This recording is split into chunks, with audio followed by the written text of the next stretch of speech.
Merci à ceux qui sont connectés d'être là. Donc, on va d'abord un petit peu se présenter. Avant, je rappelle les règles, hein. La conférence dure 1 heure. Elle se termine à 21 heures. Vous pouvez tout à fait intervenir en cours de conférence pour poser des questions que nous prendrons au fur et à mesure de la conférence. Et donc, on va se présenter. Donc, moi, pour ceux qui ont déjà suivi des webinaires, je suis donc Marie-Christine Moll, je suis médecin et je m'occupe de la gestion de risque depuis longtemps, et particulièrement à la prévention médicale. Et donc, aujourd'hui, j'ai le plaisir d'accueillir Pierre Parnex, qui va se présenter pour ce sujet sur les infections iatrogènes en médecine et en soins de ville. Bonjour, merci de m'accueillir aujourd'hui. Bonjour à tous ceux qui nous suivent en direct ou en différé. Donc, moi, je suis Pierre Parnex, je suis médecin de santé publique et d'hygiène hospitalière. Donc, je travaille dans un CEPIAS, un centre de prévention des infections associées aux soins. Il y en a un par région. Et c'est les structures qui ont vocation d'accompagner la prévention des infections associées aux soins dans tous les secteurs, y compris le monde libéral. Si vous êtes un libéral, que vous avez une question sur la prévention du risque infectieux, vous appelez le CEPIAS de votre région, il est facile à identifier, et vous aurez un interlocuteur aux heures ouvrables pour vous conseiller, vous aider dans ce domaine d'expertise qui n'est pas toujours évident. Je suis aussi actuellement le président de la Société française d'hygiène hospitalière que je représente aussi. Très bien, donc merci beaucoup. Et donc, on va attaquer ce sujet qui est un sujet important. On connaît bien, enfin, pour ceux qui travaillent dans les établissements de santé, on connaît bien nos hygiénistes qui viennent nous voir souvent et qui sont très actifs. Peut-être qu'on connaît moins ce sujet-là dans la pratique de ville. Il y a eu des enquêtes qui ont été menées. L'enquête Evisa en 2009, dont vous pourrez peut-être un peu nous parler, qui a interviewé un petit peu les professionnels des soins primaires et de la ville pour savoir si ils connaissaient les bonnes pratiques en matière d'hygiène, s'ils considéraient que les événements indésirables associés aux soins en hygiène, enfin, en risque infectieux étaient fréquents ou nombreux, si ça méritait d'y porter de l'attention. Et on s'aperçoit quand même que sur cette enquête, c'était quand même la connaissance du sujet était quand même modérée. Les bonnes pratiques, elles n'étaient pas forcément toujours connues, pas toujours forcément utilisées. Et aujourd'hui, on sait très bien qu'il y a une obligation nationale de déclarer les événements indésirables graves associés aux soins sur un portail national. Et apparemment, d'abord, la déclaration, elle n'est pas très répandue, parce que la HAS n'a reçu que à peine 300 déclarations en un an, avec seulement 9 de la ville. Donc on voit bien qu'il y a peut-être des progrès à faire à la fois sur la connaissance du sujet et puis sur l'utilisation en fait, de vos services dans les CEPIAS pour les aider à améliorer un petit peu ces pratiques. Alors du coup, vous nous parler un petit peu de c'est quoi finalement ces événements associés aux soins en matière infectieuse et puis quelle nature ils sont, comment ça se constitue. Alors, c'est vrai qu'il y a assez peu d'études qui s'intéressent à ce sujet. L'enquête Evisa avait plusieurs volets, dont un de regarder parmi les patients hospitalisés ceux qui venaient pour des raisons d'événements indésirables liés à leur prise en charge en ville. Et on voyait que en fait, la majorité de ces événements sont d'origine médicamenteuse et le risque infectieux est assez rare en son sein. Ce qu'on connaît par le dispositif du signalement quand même, c'est des cas assez ponctuels qu'on a pu voir au cours de ces dernières années, mais on en verra certains. Donc la médecine esthétique, alors c'est pratiqué par des professionnels de santé, mais on est à la limite d'une pratique organisée en santé. Mais par exemple là, c'est une pratique, vous voyez, on va découper un bout de peau à la base du crâne, et puis on va enlever les cheveux et on va faire des trous au poinçon dans la partie antérieure du scalp, et on va mettre les cheveux après pour qu'ils tiennent. Et donc c'est extrêmement sanglant. Et donc il faut savoir que toute pratique qui va être sanglante peut générer des risques infectieux, surtout si elle n'est pas faite par des gens qui connaissent la prévention. Donc ce type de choses. Après, la médecine esthétique, des injections mal maîtrisées, on le reviendra.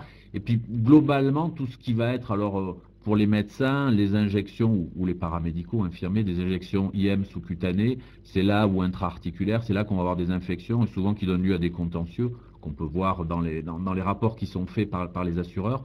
Donc c'est évidemment en proportion extrêmement rare, mais pour les patients, quand ça survient, ça peut être très grave et donc évidemment extrêmement mal vécu. Alors, vous dites rares, mais peut-être qu'elles sont aussi un peu, pas forcément identifiées systématiquement par les praticiens sur des choses qui sont peut-être parfois pas trop graves ou qui ne sont pas déclarées par les patients finalement. Il y a les choses les plus légères, évidemment, ne vont pas être vues si c'est une inflammation, quelque chose qui va passer spontanément. Les infections virales sont sûrement méconnues, ça c'est évident, parce que pour les rattacher à l'acte d'origine, c'est pas simple. Par contre, une infection voilà, d'une articulation ou autre, on va l'identifier, évidemment. Alors, finalement les choses les plus fréquentes, c'est plutôt tout ce qui est invasif en fait dans les. Forcément, c'est ce qui va être plus grave, l'invasif. Et donc, il y a un certain nombre de cas de transmission de virus, on en dira un mot tout à l'heure, mais je pense qu'il faut bien avoir en tête que ce risque, même s'il est rare, est une vraie problématique. Et chaque fois qu'on pratique une injection ou tout acte invasif chez un patient, il faut bien avoir en tête la maîtrise de ces éléments. On le reverra au fil de la soirée, évidemment. Donc, il y a quelques articles qui font la synthèse. Celui-là a été publié dans la revue IGNS il n'y a pas si longtemps que ça, mais c'est vrai que les données sont assez limitées parce que c'est pas facile de faire des enquêtes dans ce secteur. Il y a un rapport de thèse assez intéressant qui a été publié sur tous les cas d'infection à mycobactéries. Donc, c'est des bactéries qui sont dans l'eau du réseau. En fait, les cas, on les voit en mésothérapie. Donc, en mésothérapie, on a un pistolet. On met une aiguille à usage unique au bout et donc on va faire des injections sous-cutanées. Et donc, évidemment, l'aiguille ne sert qu'à un seul patient. Mais le pistolet, lui, il est nettoyé, désinfecté, puis on le rince avec l'eau du réseau. Et si c'est mal essuyé et qu'il reste un peu d'eau, elle va déperler sur la prochaine aiguille qui, elle, était stérile au départ. Et la bactérie qui est dans l'eau va infecter les patients. C'est évidemment des cas intéressants. Ceux qui veulent aller regarder le site de la prévention médicale verront ce cas clinique détaillé intéressant que je leur laisserai découvrir, mais qui déroule bien les problématiques qu'on peut avoir. Ce qu'il faut voir, c'est que ça donne quand même des infections qui sont esthétiquement désagréables, douloureuses, et qui peuvent faire des nécroses et laisser des séquelles après. Donc, ce n'est pas complètement anodin pour les patients. Et il y a, au niveau international, dans la thèse, beaucoup de séries sud-américaines, mais aussi françaises. On a des séries pas si anciennes en France, avec des vingtaines de cas. Donc, à partir de quelque chose de très simple, un micro-organisme non dangereux qui est dans l'eau du réseau, bien, on le met au mauvais endroit sur une aiguille stérile par mauvaise manipulation, et on fait des séries d'infections chez les patients, et ça pose problème. Donc, c'est un exemple, une illustration de ce qui peut se faire. Je vais parler d'hépatite C. On a eu, dans ma région bordelaise, un praticien donc, qui faisait de la sclérothérapie de varices et qui a transmis 200 cas d'hépatite C. Alors, c'est colossal. Évidemment, ça lui a valu une interdiction d'exercer en fin de carrière, mais ses pratiques d'hygiène étaient déviantes, mais peut-être pas plus que beaucoup d'autres à l'époque. Et il faut bien se dire que, voilà, quand on est en contact avec du sang, si on ne maîtrise pas complètement la façon de gérer ces dispositifs, on peut transmettre ces virus. Ça ne se voit pas parfois, et parfois, s'il y a beaucoup de cas, évidemment, on va l'identifier. Donc, c'est sûrement une partie méconnue de la prévention. On parlera de gestion des dispositifs médicaux un peu plus tard. Et juste un autre article qui a été publié récemment à Hong Kong. Pour la première fois, ces auteurs ont mis en évidence en fait une transmission d'hépatite C avérée quand on fait un prélèvement sanguin, donc un vacuténaire. Donc, il y en a beaucoup à usage unique en France, mais il reste encore des réutilisables qui peuvent être sur le marché. Et en fait, les auteurs se sont aperçus que on met évidemment un dispositif qui à la fois pique le patient et percute les tubes, mais ça peut contaminer le vacuténaire en lui-même. On change l'aiguille, on ne nettoie pas le vacuténaire, et quand on remet le suivant, eh bien, il va y avoir une transmission, parce que quand vous enlevez votre tube de vacuténaire, il y a un reflux vers la veine du patient de tout ce qu'il y a dans l'aiguille, et il peut y avoir des contaminations. Donc là, pour la première fois, parce qu'ils avaient un greffé et qu'ils ont pu montrer qu'il avait été prélevé et que le patient, juste avant du prélèvement, avait exactement la même souche d'hépatite, on peut montrer qu'un geste aussi banal a transmis. Et il n'y a qu'un ou deux cas décrits dans la littérature, mais en réalité, il y en a beaucoup plus. Donc ça veut dire que même des gestes qui paraissent simples et élémentaires sont à risque de transmission. Et même si on en connaît très peu de cas, je crois qu'on doit maîtriser complètement ces risques. Et je pense qu'aujourd'hui, par exemple, un prélèvement sanguin ou un vacuténaire doit être à usage unique. C'est trop risqué et personne n'aura le temps de toute façon de le désinfecter entre deux patients. Est-ce que vous avez le sentiment que les professionnels de santé dans les secteurs de risque sont sensibilisés à ce genre de choses en fait? Oui et non, je crois qu'on essaie de les toucher, de leur faire des formations. Je crois qu'à partir du moment où un risque est extrêmement rare, les gens se sentent assez peu concernés. Et en plus, c'est vrai que c'est très compliqué de faire le lien entre une hépatite C qui survient et un acte médical qui aurait pu être contaminant. Il faut vraiment pousser les investigations extrêmement loin et tomber au bon moment de la séroconversion pour retrouver le délai et le temps exact. Donc je pense qu'il y a une sous-estimation du risque forcément par rapport à ça. Donc ils sont peut-être plus au fait sur les contaminations bactériennes ou par des injections, mais ça c'est peut-être plus sophistiqué pour eux quand même au niveau de la perception. Mais c'est pour ça que je pense que la perception du risque est évidemment plus difficile, et c'est logique, même des fois en établissement de santé. Mais par contre, ça renvoie bien vers le fait que les mesures de prévention, il va falloir les appliquer tout le temps systématiquement, parce qu'une dérive, même minime, à un moment donné, ça va poser des problèmes. Et parfois, des séries, on a vu 200 cas, c'est énorme. C'est énorme, oui. Alors, un petit peu de physiologie de tout ça. Alors, comment ça fonctionne, ce risque d'infection nosocomiale?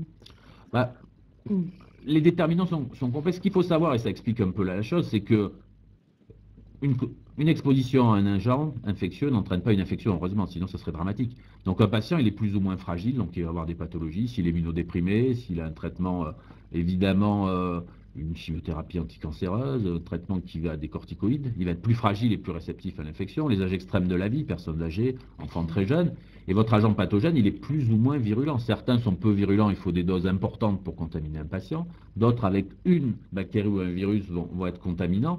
Donc tout ça est un équilibre. Par exemple, si je vous applique 1 million de staphylocoques dorés sur la peau, il ne se passe rien parce que la peau nous protège des bactéries extérieures. Mais si je fais une petite incision, un point de suture, ben, avec quelques milliers de staphylocoques, j'ai un panari. Donc il faut bien comprendre que voilà, c'est un équilibre et que selon les situations, la fragilité peut exister plus ou moins.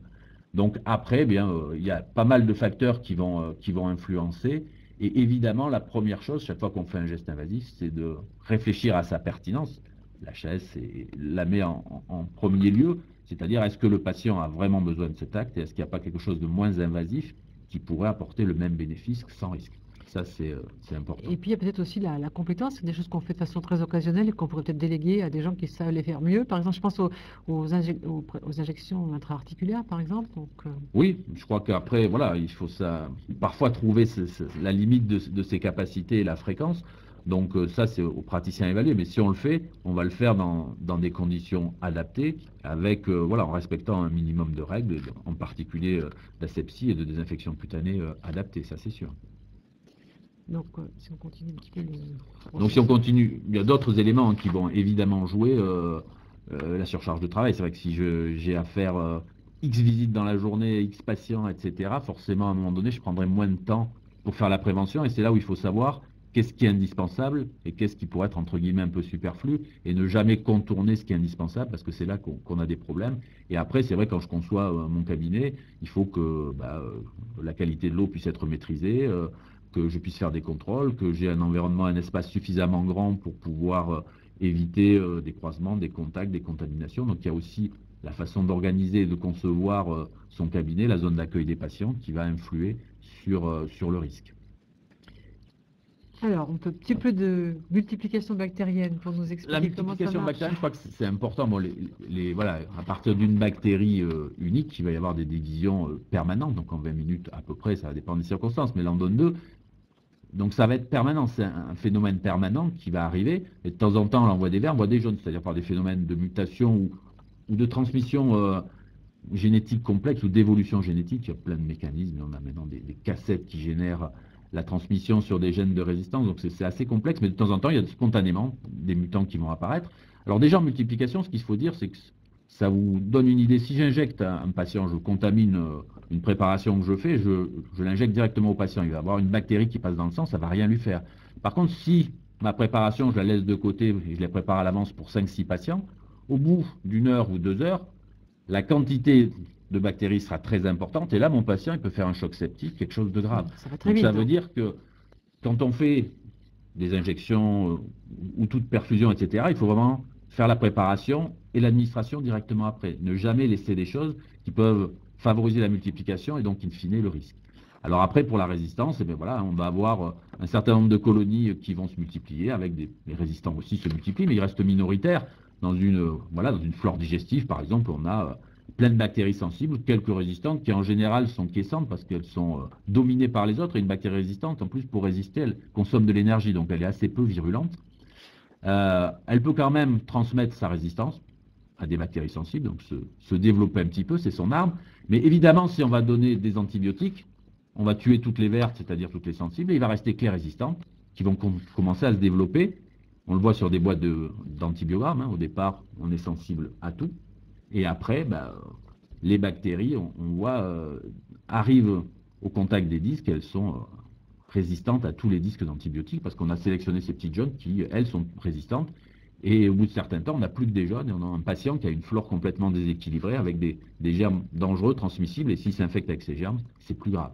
Donc, un seul antibiotique pendant pas longtemps est de nature à déséquilibrer fortement les flores des patients. Donc, évidemment, il faut en utiliser, mais si on plaide le bon usage et le juste usage, c'est aussi pour ça, parce qu'avec une seule dose d'antibiotique, Oui, déséquilibre beaucoup la flore c'est ça. d'un individu. Donc, on a compris un petit peu comment ça fonctionne. Donc, ce qui serait intéressant de savoir maintenant, c'est est-ce qu'il y a des pistes pour prévenir finalement tout ce phénomène de résistance Heureusement, oui. Sinon, on serait embêté. Euh, mais je pense que bon, les gens doivent avoir en tête que le risque, il est permanent. Pour un patient, c'est parce que c'est rare que c'est acceptable. C'est même l'inverse, hein. Moins c'est fréquent, plus il trouve anormal que ça lui arrive. Ben oui, Il faut forcément. l'avoir en tête. Euh, et forcément, il y a des choses qu'on ne connaît pas, on l'a dit. Et c'est l'accumulation de défauts de pratique qui va générer le risque le plus élevé. Il y a plein de risques nouveaux aussi, hein. Les libéraux, ils sont confrontés à tous les niveaux de dispositifs vasculaires. On a les PICC line, on a vu quand ça a été mis en place. Donc, c'est des voies centrales donc, qui sont mises en place de façon périphérique, mais qui sont l'équivalent de voies centrales. Donc, il faut les gérer comme des voies centrales. Il y a des pansements spécifiques. Et donc, au départ, on posait ça à l'hôpital. Puis, les libéraux retrouvaient ça, ils n'avaient jamais vu. Ben oui. Ils ne savaient pas comment le gérer. Ils n'avaient pas le matériel pour le gérer. Et c'est des dispositifs qui se thrombosent, qui s'infectent. Donc, c'est vrai que la connexion ville-hôpital doit être importante pour que chacun soit au courant de ce qui se passe et soit prêt à gérer les choses. Donc maintenant, il y a des carnets, il y a des transmissions, mais les dispositifs arrivent tous les jours. On a les midline, maintenant c'est des voies veineuses aussi la périphérique, mais qui peuvent rester en place un peu plus longtemps, qui vont un peu plus haut dans le réseau veineux. Donc tout ça, ben, un professionnel il doit être au courant de ce qui se passe et de comment le gérer, même s'il ne l'a pas posé, il doit savoir le gérer Oui, forcément. ou se retourner vers l'établissement pour savoir comment le gérer. Est-ce que les patients ont un rôle là-dedans pour se connaître bien un petit peu? Quels sont les risques qu'ils encourent? Qu'est-ce qu'ils peuvent faire aussi pour essayer Alors, d'être partie prenante de leur...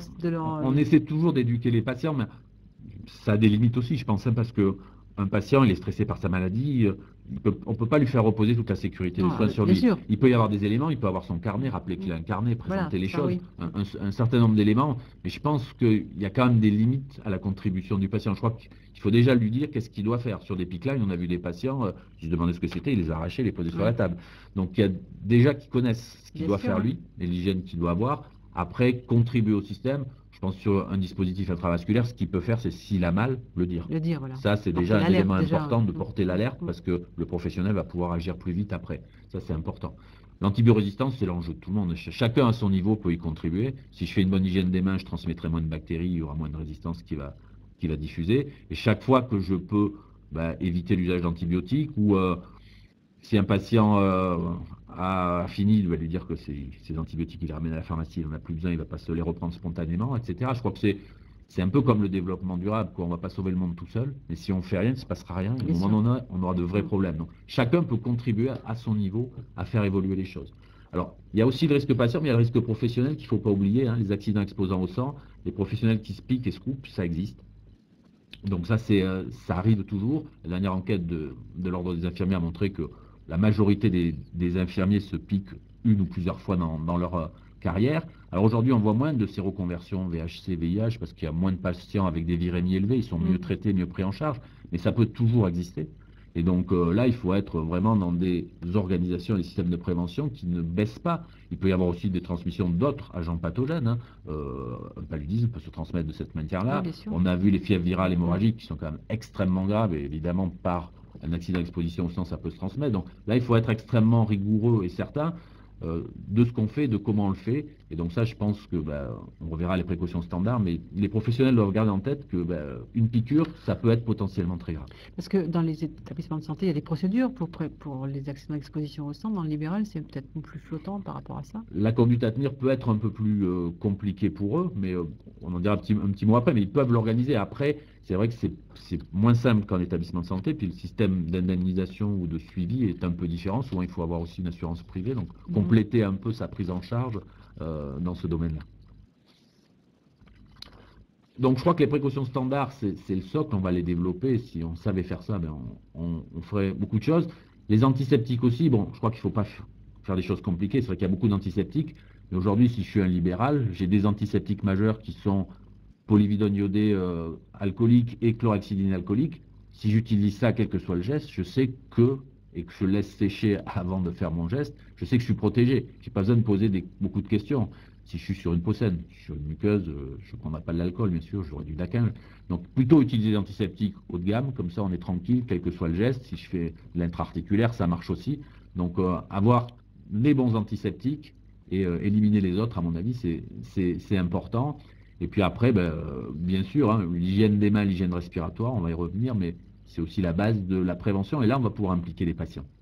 Alors, petite question, là, un cabinet libéral doit être équipé pour permettre une hygiène des mains. Qu'est-ce que c'est les choses minimales? Ben, aujourd'hui, c'est mettre à disposition des solutions hydroalcooliques. Je crois que c'est le plus simple. C'est rapide, il n'y a pas besoin de point d'eau, tout le monde peut l'utiliser. C'est le plus efficace en C'est matière simple en d'hygiène fait. des mains. Donc, on le met à la disposition des patients, visible. Et pour professionnels et patients, c'est la méthode de référence. D'accord.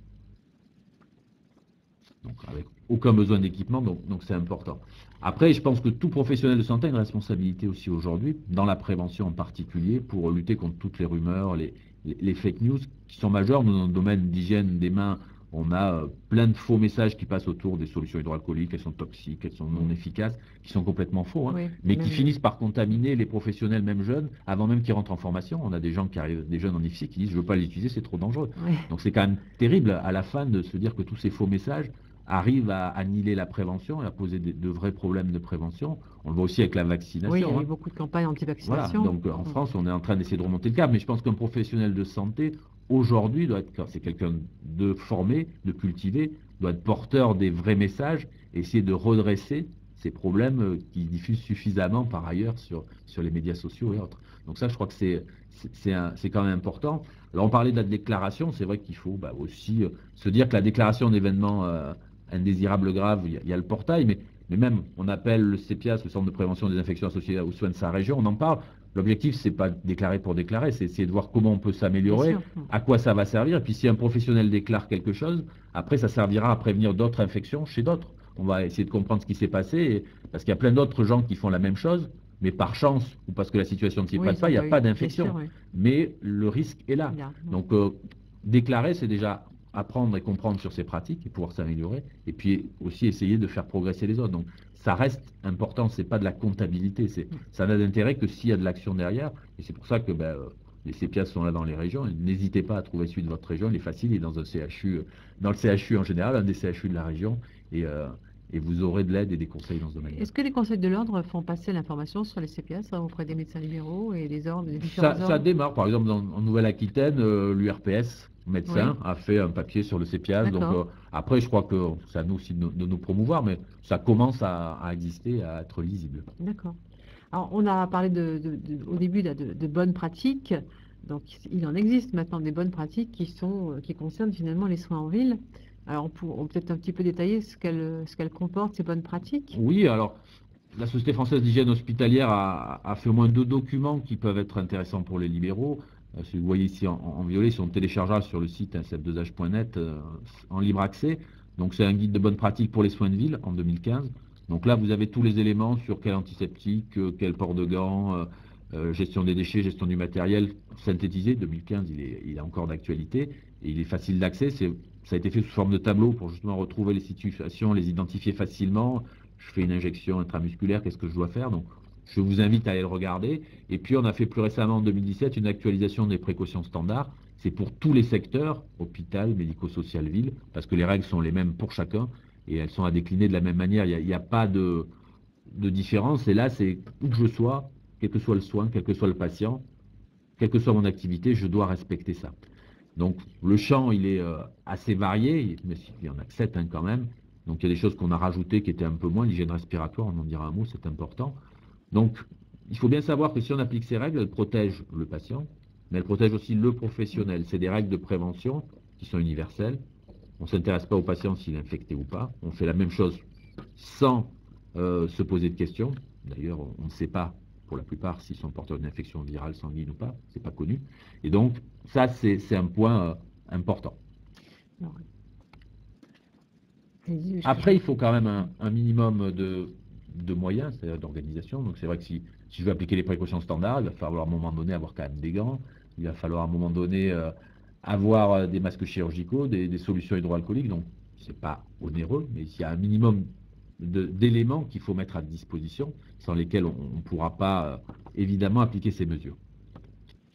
Donc l'hygiène des mains, c'est le plus connu, solution hydroalcoolique. Je dirais, pour un soignant, c'est assez simple. C'est avant de faire un acte invasif, un soin, je fais une friction au plus près, juste avant. Donc la friction au plus près du patient.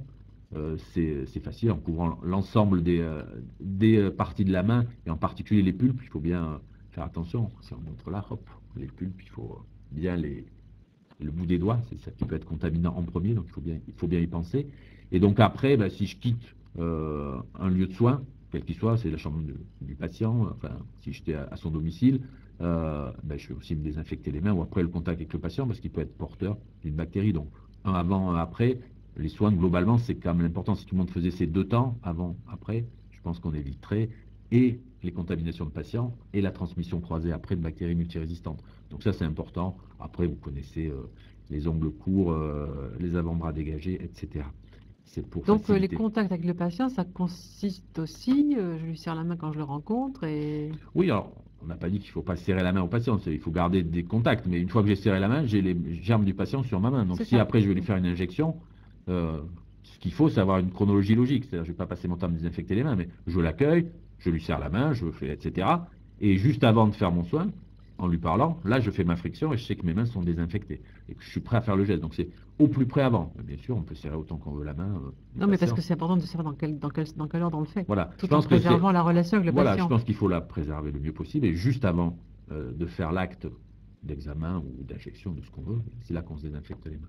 Et quid des autres choses, par exemple le stéthoscope Le stéthoscope, alors c'est un dispositif qui peut transporter des micro-organismes, il n'est pas invasif, mais normalement il faudrait le nettoyer à chaque fois qu'on l'utilise, c'est-à-dire passer un coup d'alcool ou de détergent désinfectant sur le stéthoscope. C'est rarement fait tout le temps, mais il faudrait commencer à le faire un peu de temps en temps déjà. Ce n'est pas le vecteur premier de contamination, mais c'est vrai que si on va le prélever, il est contaminé. Donc ça fait partie des sortes d'automatismes qu'on pourrait avoir. Je l'ai utilisé, je passe oui, parce qu'en une lingette. Je peux bien imaginer que le stéthoscope qui n'a pas été nettoyé ou désinfecté entre deux patients, on va peut-être le manipuler avant le geste invasif, etc. Donc c'est vrai qu'il vaut mieux être plus systématique. Ce sont des réservoirs potentiellement de Voilà. micro-organismes, ils touchent X patients. Donc voilà, ça fait partie des choses qu'il faut faire. Alors l'hygiène des mains est prioritaire, mais c'est vrai que s'intéresser à ça, c'est bien aussi. Oui. Mais disons, sérieux les problèmes. Allons sur... D'accord. Quand je maîtrise mon hygiène des mains, je commence à penser au stéto. Et le stéto, c'est pas le plus invasif, on en dira un mot. Donc le lavage des mains a maintenant une part qui est très faible. C'est si j'ai les mains visiblement souillées, là je me lave. Et ça, c'est important. Et ce qu'il faut bien rappeler aussi, c'est qu'il ne faut surtout pas enchaîner un lavage des mains avec une friction, ce que font souvent les gens parce qu'ils pensent que la friction n'est pas assez efficace et que c'est mieux. Mais souvent, les gens ne se rincent pas les mains. Et donc, l'interaction après avec l'alcool sur des mains mouillées, ça génère des intolérances et des irritations. Et les gens vont vous dire, ah ben non, je ne supporte pas les solutions hydroalcooliques, mais c'est en fait parce qu'ils en font un mésusage. Donc ça, il faut bien le penser. On fait la solution hydroalcoolique seule, et c'est assez rare qu'on ait les mains souillées finalement en pratique soignante, parce qu'on porte des gants aussi. Donc, les gants, en gros, il y a deux philosophies, c'est-à-dire, je veux me protéger moi des liquides biologiques ou d'un accident exposant au sang, c'est-à-dire, si je me pique, je vais quand même me piquer à travers le gant, mais le gant, il va arrêter 60 à 80% du sang, et donc de la charge virale. Il va peut-être m'éviter de me contaminer parce que je le porte. Donc là, c'est un gant non stérile pour faire une injection, par exemple. Et évidemment, une injection simple, sous-cutanée, intramusculaire. Par contre, si je fais un geste à risque pour le patient d'infection, où là, je veux protéger le patient, injection intra-articulaire, là, j'ai des gants stériles, parce que ce que je cherche à protéger, là, c'est le patient d'une contamination. Donc, dans les précautions standards, c'est le port des gants non stériles. Dans la pratique, de temps en temps, des gants stériles. Le personnel infirmier ou les infirmiers sont complètement formés à ça et c'est leur culture. Chez les médicaux, il peut y avoir des fois des doutes sur quand je prends la bonne paire et à quel moment. Et comment je la pose aussi. Parce que le gant stérile, il y a une méthode pour le Voilà, le gant stérile, il faut savoir le mettre avec élégance, sans se recontaminer. Donc voilà, hein, et l'idée des gants, c'est que quand j'ai fini, je les jette, parce que sinon, je contamine tout. Alors je me sens protégé, mais le gant porté pour qu'on garde au long cours toute une matinée, il va contaminer tout ce qui touche après. Et donc tout ça sera d'autant plus de réservoirs environnementaux que vous aurez à gérer. Bien sûr, donc le téléphone, il faut faire voilà. attention. Après, dans la tenue de protection, un point peut-être, c'est les lunettes de protection. Hein. On protège souvent le visage, la bouche, si on a du sang, une projection sur les muqueuses, c'est important, mais il faut savoir que les yeux, la conjonctive oculaire est un lieu de transmission. Donc s'il y a un acte à risque de projection, je fais une aspiration bronchique, trachéale, le dentiste évidemment, eux, alors ils sont encore plus. Alors, le dentiste a, maintenant heureusement, les jeunes générations ont quand même une culture de la protection qui est avancée. Souvent, ils ont les lunettes ou le masque à visière, mais c'est vrai que c'est c'est les premières cibles pour se protéger les yeux. Les yeux sont une source d'entrée des micro-organismes et des virus Il y en a beaucoup de particulier. vaporisation finalement avec... Tout à fait, des projections directes, et ils manipulent, voilà, c'est beaucoup d'eau, d'eau sous pression, de l'eau enfin pression, de liquide. l'air et... Oui, donc c'est tout à fait la profession qui est concernée par ça. Après, un mot sur l'hygiène respiratoire. Aujourd'hui, on est en période de grippe, hein, donc les gens arrivent dans le cabinet, ou ils sont chez eux, ils toussent, etc. Donc, les campagnes essaient de sensibiliser, on voulait sensibiliser les patients, et il faut le faire. C'est-à-dire un patient qui est fébrile et qui tousse est considéré, jusqu'à preuve du contraire, comme ayant une infection virale ou une infection transmissible. Ça peut être la grippe, et ça peut être un début de rougeole ou autre chose. Donc ça veut dire maintenant, dans les lieux communs et les lieux de soins, on doit mettre à disposition des patients un masque chirurgical. Alors ça pose encore des problèmes de financement, etc. Mais on y travaille au niveau national. La Santé publique France a une campagne actuellement pour que les gens aient l'habitude de le porter chez eux, vis-à-vis de leur famille, s'ils sont contaminés, parce que ce n'est pas du tout culturel en France. En Nouvelle-Aquitaine, il y a une campagne aussi pour le porter quand on arrive dans un lieu de soins. Oui. Et avec des campagnes pour essayer qu'en pharmacie, il y ait un accès moins cher, voire gratuit à un moment donné. Donc, je crois qu'aujourd'hui, il faut éduquer les patients et leur dire que porter un masque, ce n'est pas scandaleux, qu'eux peuvent être vecteurs de contamination, et que le mieux, c'est qu'ils restent chez eux, évidemment, mais s'ils ont besoin de sortir et de venir pour des soins, eh bien, qu'ils portent le masque quand ils sont dans la salle d'attente et même dans le cabinet. Je crois que c'est important.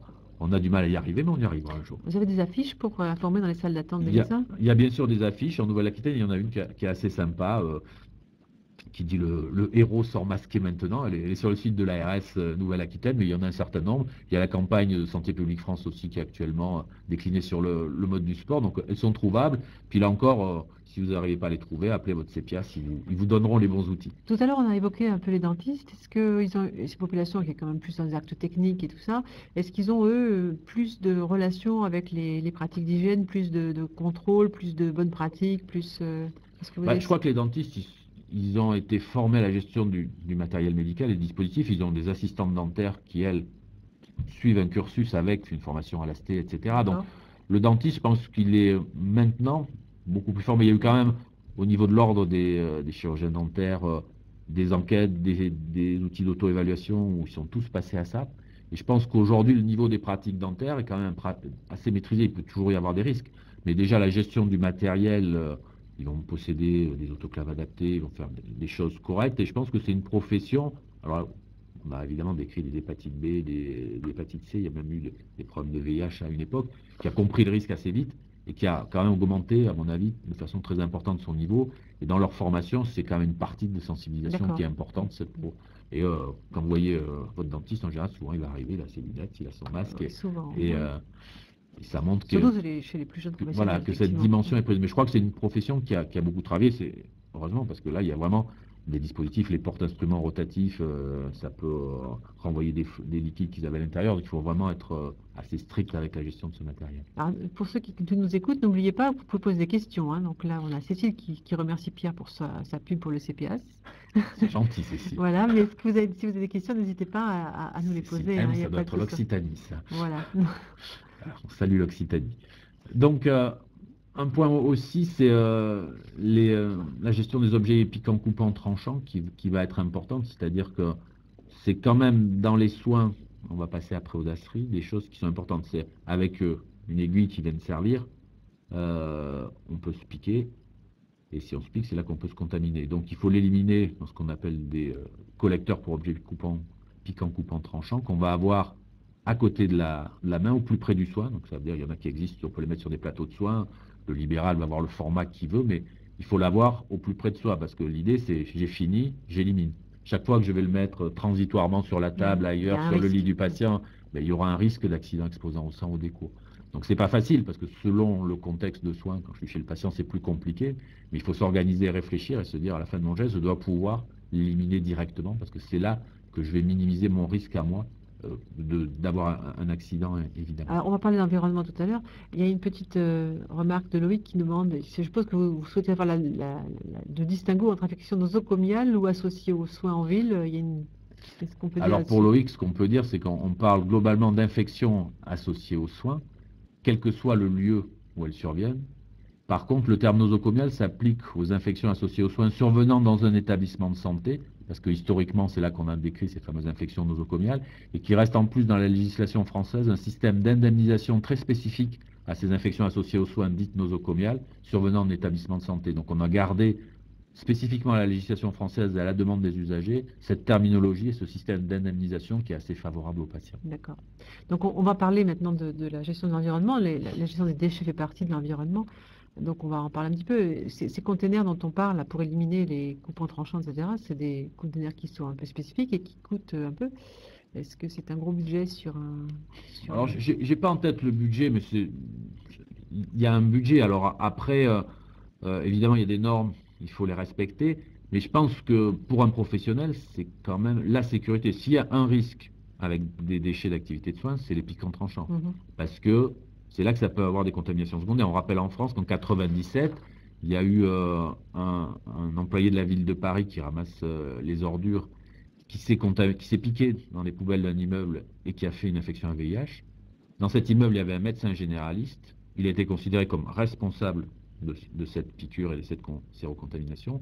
Il a dû payer 1,5 million de francs à l'époque de dommages et intérêts. Mais le risque, il est là. Au-delà du dommage et intérêt du coup, il y a quand même une séroconversion. Donc le risque, il est là. Ça, on doit être intraitable avec ça. Donc avoir des choses conformes. Il y a des normes en France françaises qui sont très strictes. Donc on est conforme à la norme.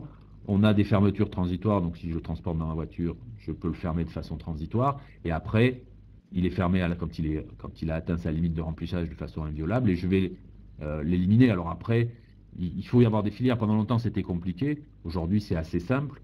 On a des filières, on peut les apporter dans des bornes. On va avoir le conteneur, après on le met dans des bornes automatiques. En général, les libéraux sont des petits producteurs, c'est-à-dire qu'ils font moins de 5 kg par mois de DASRI, de déchets d'activité de soins à risque infectieux, ce qui veut dire qu'ils ont 3 mois pour l'éliminer. Une fois qu'ils sont utilisés, un collecteur, on considère qu'il est fini d'utiliser une fois qu'on l'a fermé de façon définitive.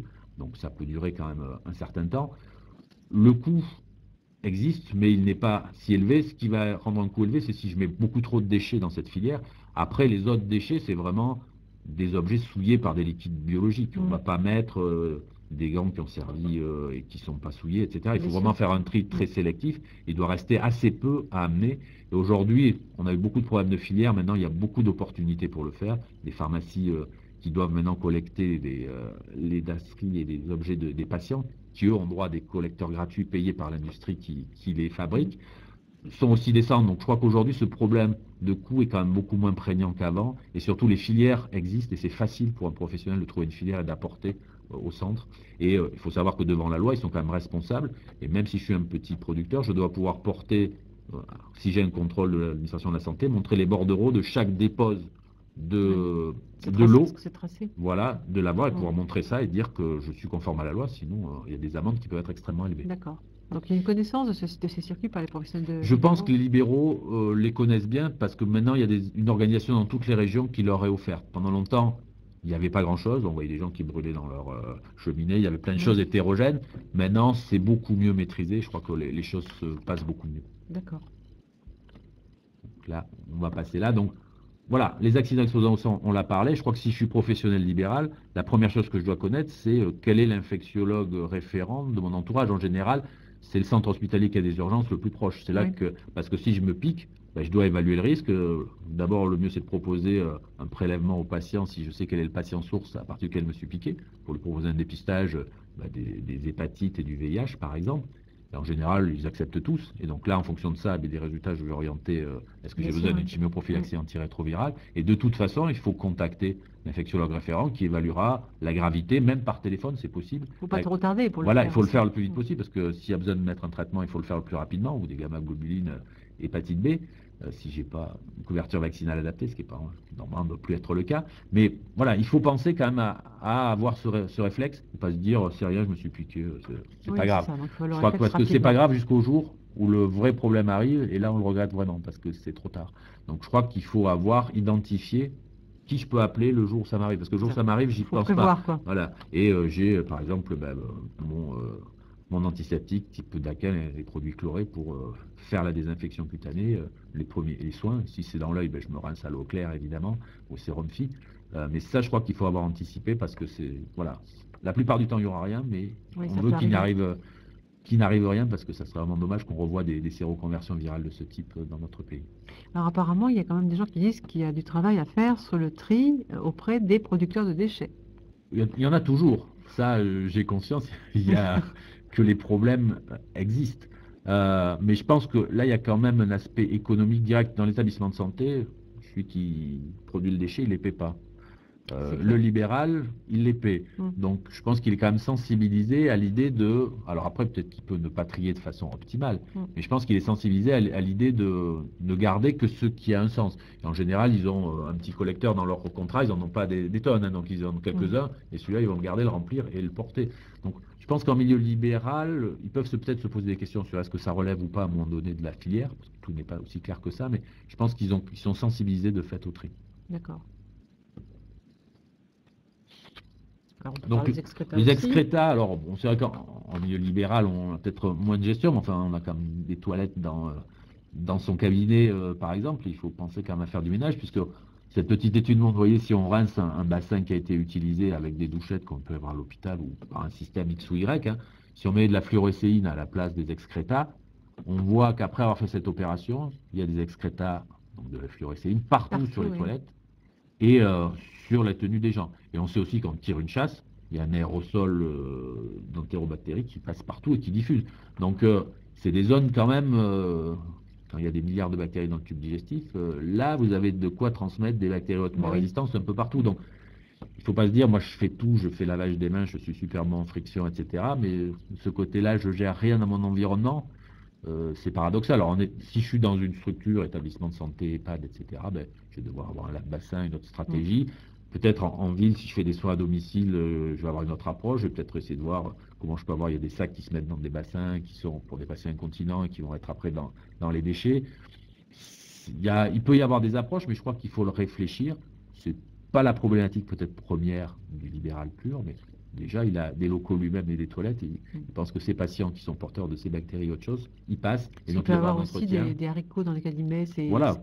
Donc c'est pareil, pour les nettoyer, tout ça. Voilà. Après, il faudra qu'il ait un système de nettoyage et de désinfection autour de ça.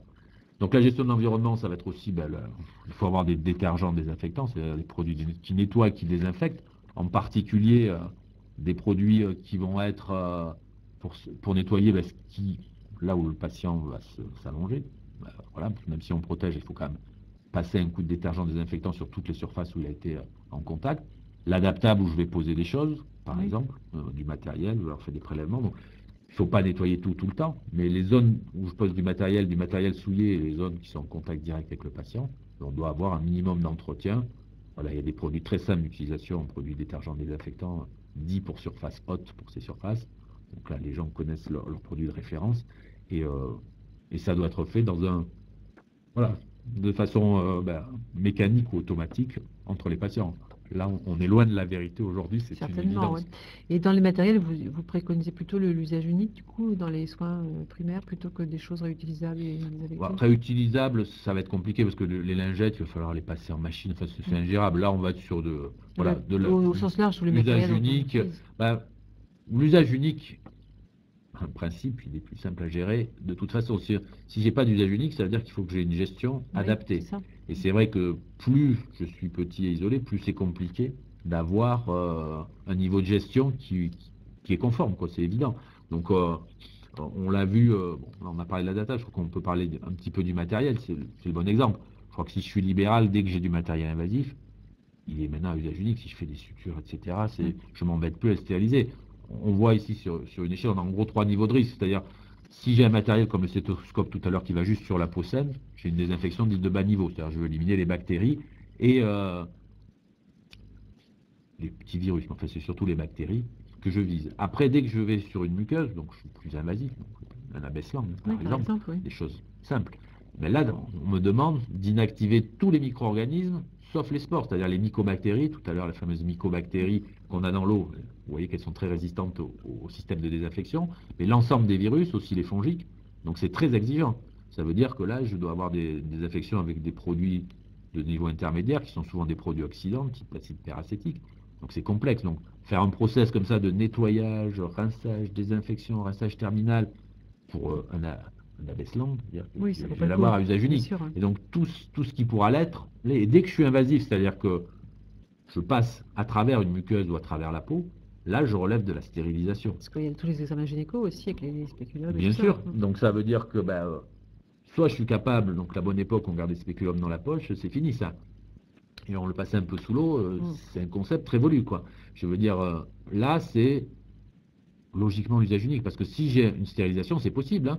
Il y a des normes, il y a la norme de 2010, hein, qui est, je crois, la 130-60, la norme européenne sur les petits stérilisateurs à vapeur. Elle existe, il y a des appareils normés, etc. Mais ça veut dire quand même qu'il faut quand même quelqu'un qui soit capable de faire les contrôles de mise en œuvre, Mhm. le suivi, la validation du cycle, pour regarder si la durée du cycle a été bonne, la montée de la température, la pression, etc. Donc c'est pas simple. Ça veut dire souvent qu'il faut quand même un assistant ou quelque chose, les dentistes l'ont, qui est capable de faire ça. Et donc aujourd'hui, il y a peu de cabinets libéraux qui peuvent avoir cette maîtrise-là, ou la Et il y a les kinés, capacité. par exemple, qui utilisent des sondes pour la rééducation du Oui, alors périnée. les sondes qui ne vont pas être stérilisables, elles doivent subir une désinfection comme un endoscope. Donc si c'est une sonde qui est dure, sans canal, donc là, bon, des fois c'est des sondes que la patiente a pour elle-même, etc. Si c'est une sonde pour plusieurs patients, eh bien c'est une sonde qui va devoir soit être traitée, il y a des machines qui arrivent à faire des infections de niveau intermédiaire, soit avoir une lingette désinfectante. On va nettoyer d'abord, enlever les salissures s'il y en a. Souvent, on protège la sonde avec une gaine quand même. Elle ne peut pas être 100% étanche. Et après, je vais passer une lingette, mais d'un niveau de désinfection intermédiaire, c'est-à-dire qui inactive les virus. Donc, c'est des lingettes avec des produits oxydants, type acide peracétique ou autre. Hein. Donc, avoir des produits de meilleure qualité. Donc, je pense que là, typiquement, si je ne peux pas faire d'usage unique, je suis obligé de faire un traitement et que c'est un peu délicat, que ce n'est pas de la possède. Moi, j'appelle mon CPS Oui, régional pour c'est lui ça, dire la qu'est-ce que je conseil. fais et qu'est-ce que je peux faire. Parce que spontanément, la solution ne viendra pas. Donc vous vous déplacez, puis vous pouvez donner des conseils. Il y a des conseils téléphoniques qui Mm. sont faits. Après, il peut y avoir des évaluations dans les cabinets. Mais un conseil téléphonique, ça va se faire, quoi. Mm. Quel produit je peux acheter? Il y aura un conseil sur quel produit ou qu'est-ce que je dois faire. Ça, le raisonnement paraît assez simple. Finalement, intellectuellement, on peut l'avoir, mais quand on est confronté en pratique sur ce dispositif, qu'est-ce qu'il fait, comment je fais, comment je le traite, c'est autre chose. Et là, c'est systématiquement entre chaque patient. C'est pas une fois sur trois, une fois sur deux en fin de journée pour celui du matin. Oui, Ça doit être toujours. Donc, toujours, ouais. je crois que la grande règle, c'est usage unique chaque fois que c'est possible. Et si c'est pas, je réfléchis à ce que mon process est de qualité. D'accord. Alors, on est à l'époque des jeux vidéo. Il y a donc des outils pédagogiques qui sont plutôt dans le domaine du virtuel. Donc, vous en parlez un petit peu. Ces jeux vidéo qui permettent d'apprendre. Oui, je crois qu'il Jeux faut sérieux, toucher hein. le professionnel et c'est pas facile. Donc voilà, on peut avoir des webinaires comme ce soir en direct, en différé, c'est important pour diffuser. Puis comment faire passer de la pédagogie, le ludique, c'est ce qu'il y a de mieux. Donc de plus en plus, il y a des jeux sérieux qui se développent. Là, j'en montre un, il est fait par notre CEPIAS en Nouvelle-Aquitaine, il s'appelle iControl. Il a été financé en grande partie par l'ARS d'ailleurs, dans le cadre des fonds simulation régionaux Ouais, que vous connaissez bien bien. sûr, oui. Et donc, c'est sur une plateforme Moodle, donc c'est gratuit. On s'inscrit, il suffit de faire un login au départ. Et après, en fait, c'est sous forme de questions. Je vais jouer, je suis soit patient, soit professionnel de santé. Donc, on peut avoir la vue du patient, mais c'est fait pour former aussi les usagers. Si on veut le mettre dans sa salle d'attente ou quelque part, on a une D'accord. tablette et on donne aux usagers qui Ok. attendent pour ça. Et en fait, on va prendre les précautions standards au travers de questions. Donc, c'est des séries de questions, il faut trouver. Donc, et on peut choisir son univers, établissement de santé, médico-social ou libéral. Donc, il y a des questions spécifiques au libéral, pour professionnels et pour patients. Et donc, de façon assez ludique, mais de façon assez répétitive, on va se former. Et si on valide chaque univers, on va même avoir un passeport à la fin. C'est un jeu, par exemple, qui peut le faire. Chez nous, en Aquitaine, par exemple, à la fac, ils forment les pharmaciens ça avant de faire le module D'accord. d'hygiène, ils doivent avoir validé le passeport. Très bien. Et voilà, ça peut être proposé, un professionnel peut le faire librement, c'est intéressant, peut le proposer à ses patients et créer peut-être une animation, une culture, puisque c'est là qu'on va apprendre aux patients à l'intérêt de porter un masque, Oui. s'ils toussent, etc. Donc, c'est Donc, jeu sérieux, c'est un accès gratuit. c'est un accès Si je veux me gratuit. connecter demain, je peux. Tout à fait, il suffit de créer D'accord. son compte et c'est parti. Super. Et après, il y a d'autres CEPIAS, puisque l'Occitanie est connectée, qui ont fait des jeux sérieux, d'autres jeux sérieux sur la gestion des risques plus larges que juste le risque infectieux. Donc aujourd'hui, c'est un outil qui existe et qui est disponible et gratuitement pour un certain nombre. Après, il y a d'autres outils Internet qui ne sont pas des jeux, mais qui sont importants. Si je suis généraliste et que je prescris des antibiotiques, j'ai Antibioclic. Beaucoup l'utilisent, mais pas forcément tous. On ne peut pas être au courant en permanence des modifications des recommandations. C'est trop Oui, c'est fréquent, c'est trop compliqué. souvent. Là, on a un outil qui, lui, est au courant. Il intègre les modifications. Il me pose 4 questions par rapport à l'infection de mon patient et me donne les recommandations les plus à jour. D'accord. Bon, Donc, je veux c'est dire une aide que, cognitive en fait, là. voilà, plutôt que de prescrire des choses inadaptées, se poser des questions, etc. Alors, il y a des fois des référents antibiotiques qu'on peut appeler, mais pour tout ce qui est simple ou relativement simple, on a un outil parfait qui est adapté à la pratique. 4 clics, j'ai la recommandation. Au moins, ça me valide que je sais. Et c'est vrai que très régulièrement, il y a de l'actualisation en libéral sur les pneumopathies, les infections Oui. urinaires. Et c'est extrêmement difficile d'être tout Ah le non, mais temps au c'est clair sûr et au que, courant, bien sûr, de ça évolue vite. connaître les cas de gravité, etc., les scores de gravité. Alors, voilà, c'est ce type d'outil qui existe sous forme, il existe aussi en smartphone et en appli. C'est un exemple, mais il faut se dire que voilà, l'aide existe aussi pour les libéraux via des outils Ça, c'est en ligne. en accès, C'est en accès libre, libre voilà, aussi. antibiotique.com, D'accord. c'est en accès tout à fait libre. Et donc, c'est fait par la SPIF, la Société de pathologie infectieuse de langue française, donc les spécialistes d'infectiologie, nos homologues, disons, dans la discipline, la Société savante nationale. Et donc, c'est évidemment valide. Donc, voilà, il y a des possibilités multiples qu'il faut savoir explorer aussi et connaître et se faire un petit panel d'outils qu'on peut utiliser. Et dans les infectiologues qu'on peut contacter, je pense qu'il y a des services, il y a des gardes qui sont organisés, ça peut marcher 4 Alors, 24. l'infectiologie, de plus en plus, il y a des organisations régionales qui se mettent en place, le ministère a incité. Donc, il y a souvent des astreintes, ils ont des astreintes et qui sont organisées pour répondre aux libéraux. Ils ont déjà leur filière, hein, c'est-à-dire la journée, c'est autour du service d'infectiologie, il y a Oui. l'astreinte infectiologique, mais c'est de plus en plus organisé. Toutes les régions n'ont pas encore un fonctionnement, c'est incité. Il y a eu des régions qui ont eu des financements et des organisations spécifiques, plus en avance que d'autres, par exemple Pays de la Loire, Grand Est. D'autres essaient de les rattraper, ça vient de mettre en place en Nouvelle-Aquitaine, mais petit à petit, on aura ça. Et puis, progresse. souvent, les services d'infectiologie fonctionnent, même sans moyens, en étant ouverts vers Oui, bien l'extérieur, sûr. vers leurs correspondants habituels. Mais on a la capacité, ils ont la capacité à avoir des réponses à leurs questions.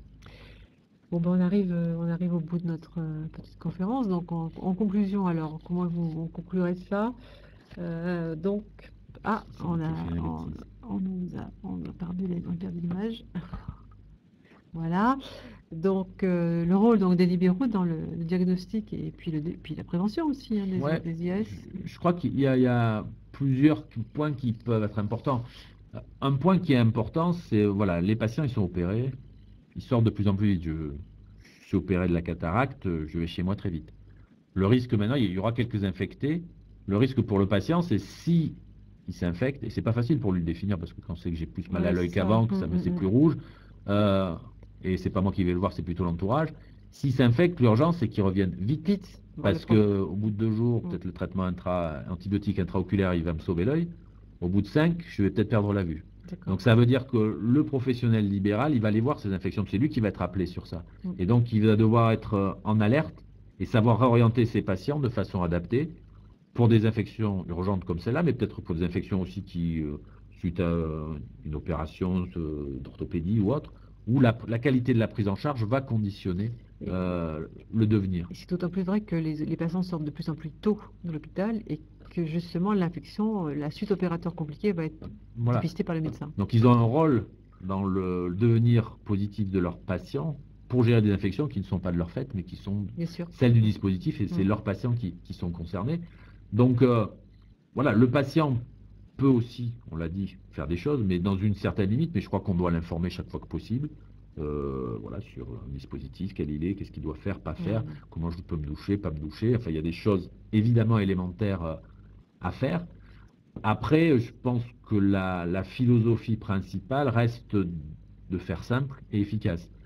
En prévention, aujourd'hui, plus personne n'a beaucoup de temps, c'est clair, donc il faut aller, voilà, j'ai un antiseptique, je prends l'antiseptique d'action rapide, qui est l'antiseptique en solution alcoolique, il va être efficace vite, et il va me donner de la sécurité si je fais un geste invasif. Je fais de l'hygiène des mains, j'ai ma solution hydroalcoolique, c'est validé, c'est efficace, et je vais l'utiliser. Je ne fais pas de choses compliquées. Si j'ai un syndrome respiratoire, mon patient ou moi, ben, j'ai le port du masque. Je fais des choses simples, mais je les fais de façon systématique, voilà. Et pas une fois sur 3 ou une fois quand je pense. Je crois qu'il faut faire, c'est ça l'idée. Mais d'Astri, j'ai en gros à me concentrer sur mes piquants tranchants. Et c'est là que je vais gérer Bien sûr. 99,99% du risque.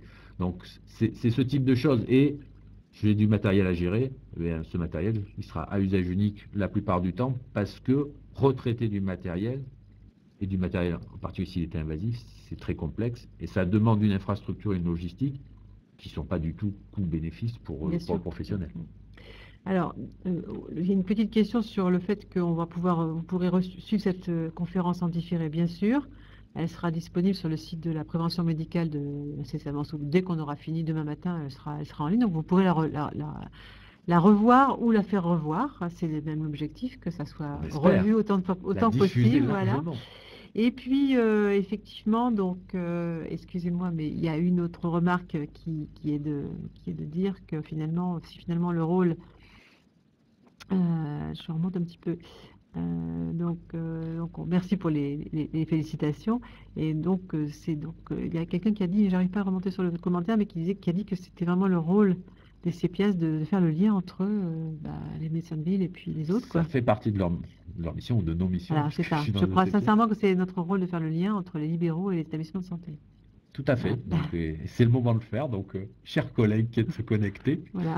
on y croit et on va le faire. Voilà. Et tous ceux qui regardent peuvent nous appeler et nous découvrir parce que je pense qu'on pourra créer des liens et participer à des choses Voilà. intéressantes ensemble. Bon, écoutez, je crois qu'on a fait un petit peu le tour. Donc, merci à tous ceux qui sont en ligne. Là, c'est bien de nous avoir suivis. Merci à Pierre Merci pour Marie-Christine d'avoir votre accueilli. présence. Et puis, écoutez, on vous donne rendez-vous pour le prochain webinaire. Alors, ça concerne un peu les vétérinaires plus que les professionnels de santé, mais celui du mois de juin sera consacré aux dentistes. Donc, notamment un sujet qui est intéressant aussi pour les hygiénistes, qui est les soins dentaires chez la personne âgée. Alors, on suivra. Voilà. Et je pense que ça intéressera aussi tous les CPS aussi et les hygiénistes qui sont en ligne. Voilà, merci à tous et puis donc à bientôt pour une nouvelle conférence. Au revoir, Pierre, merci. au revoir. Alors, on va arrêter l'enregistrement.